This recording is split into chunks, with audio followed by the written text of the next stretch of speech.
Hace algunos años que leí Cómo hacer que te pasen cosas buenas de Marian Rojas Estapé. Y desde entonces ese libro ha sido como un faro amable que me guía cuando la vida se me nubla o cuando necesito recordar que tengo más poder sobre mi camino de lo que a veces pienso.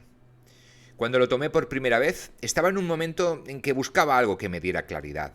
No porque estuviera hundido en un pozo, sino porque sentía que mis días se deslizaban entre prisas y una vaga insatisfacción que no sabía nombrar. Marian, con su voz cálida de psiquiatra y su manera de mezclar ciencia con una humanidad que te abraza, me habló como si estuviéramos charlando en una tarde tranquila, desmenuzando cómo funciona mi mente y cómo puedo usarla para vivir mejor. Te lo cuento así, con esa cercanía, porque así lo viví, como una conversación que me despertó, me dio herramientas y me enseñó a buscar lo bueno con los pies en la tierra. El corazón de cómo hacer que te pasen cosas buenas está en esa idea luminosa que Marian repite como un mantra. No se trata de esperar que la vida te traiga magia por arte de bilibirloque, sino de entender cómo tus pensamientos, emociones y hábitos moldean lo que te pasa y desde ahí tomar las riendas. Ella dice algo como, tu felicidad no depende solo de lo que te ocurre, sino de cómo lo interpretas. Cuando leí eso me golpeó una verdad que había pasado por alto. Yo estaba atrapado en un ciclo de quejas y autocompasión, culpando al mundo por lo que no salía bien. El libro me dio un espejo. Si quería que me pasaran cosas buenas, tenía que empezar por dentro.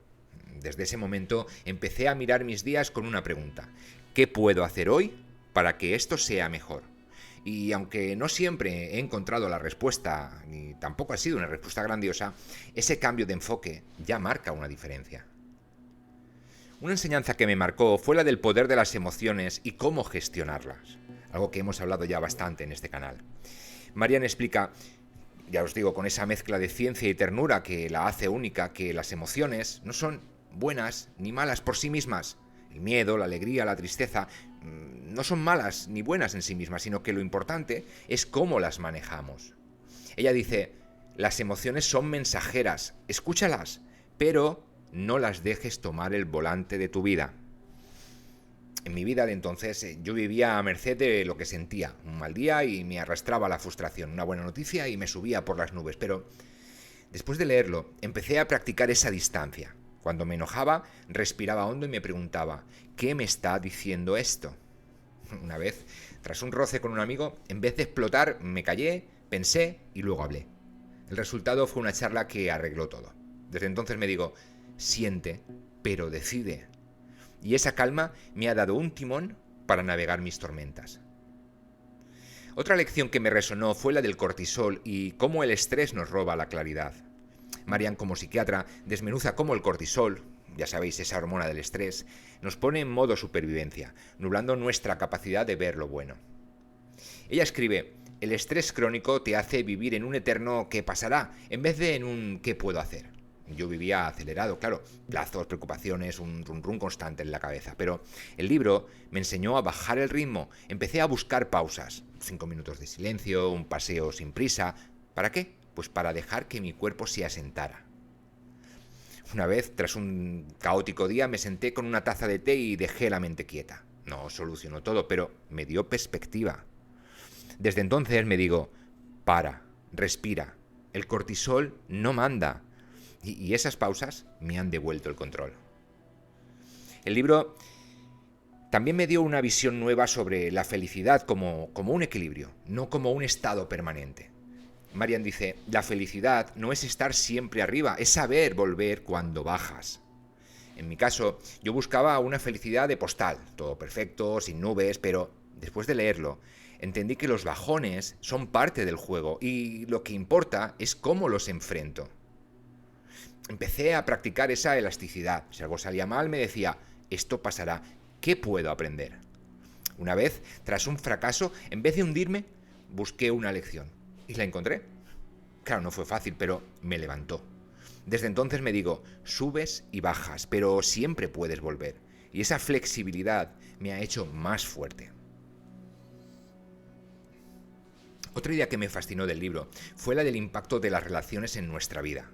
Marian dice, rodearte de personas que sumen es una de las claves para que te pasen cosas buenas. Ella habla de cómo el cerebro responde a los demás. La empatía nos eleva, la toxicidad nos drena.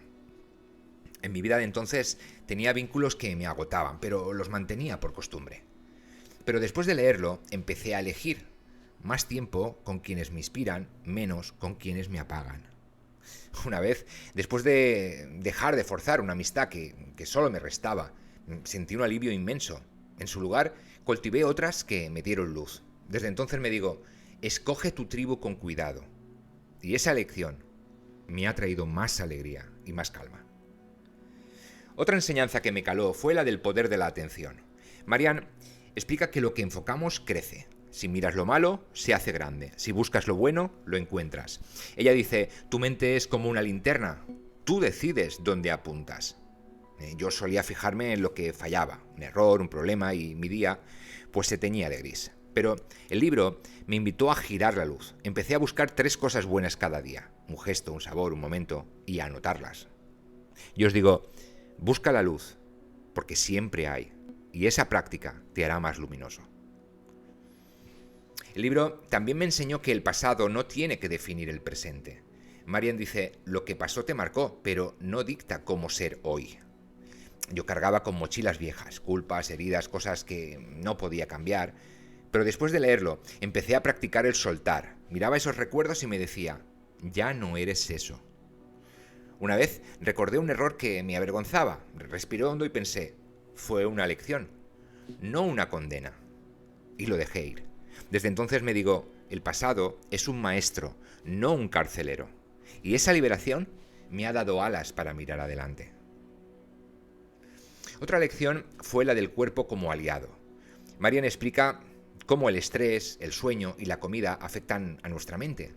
Ella dice, si tu cuerpo está mal, tu alma lo siente. Y yo vivía desconectado, comía mal, dormía poco y luego pues me extrañaba de estar irritable. Pero el libro me dio un empujón. Empecé a cuidar lo básico. Agua, una siesta, un paseo. Una vez, tras una noche corta, me obligué a salir al sol y comer algo sano. El cambio fue pequeño, pero real. Desde entonces me digo, cuida el cuerpo y la mente te seguirá. Y esa atención me ha dado un equilibrio que no sabía que necesitaba. Por último, me llevé una enseñanza sobre la gratitud como motor. Marianne dice, agradecer no cambia lo que tienes, cambia cómo lo ves. Repito, Marianne dice, agradecer no cambia lo que tienes, cambia cómo lo ves. Yo solía enfocarme en lo que faltaba, siempre corriendo por más, pero después de leerlo empecé a practicar la gratitud. Cada día buscaba algo que celebrar, por simple que fuera. Yo os digo, da gracias y lo bueno crecerá. Y esa mirada agradecida te hará mucho más pleno. Mirando atrás, cómo hacer que te pasen cosas buenas me enseñó que mi vida no es un azar, sino un reflejo de cómo pienso, siento y actúo. No me dio una fórmula mágica, sino un kit de herramientas para construir lo bueno desde dentro. Lo leí hace un par de años, pero sus ecos están en cómo respiro mis días, en cómo elijo mis compañías, en cómo busco la luz. Marianne me susurró que puedo hacer que me pasen cosas buenas y desde entonces he tratado de vivirlo con el corazón y la mente abiertos. Nos vemos en el próximo vídeo.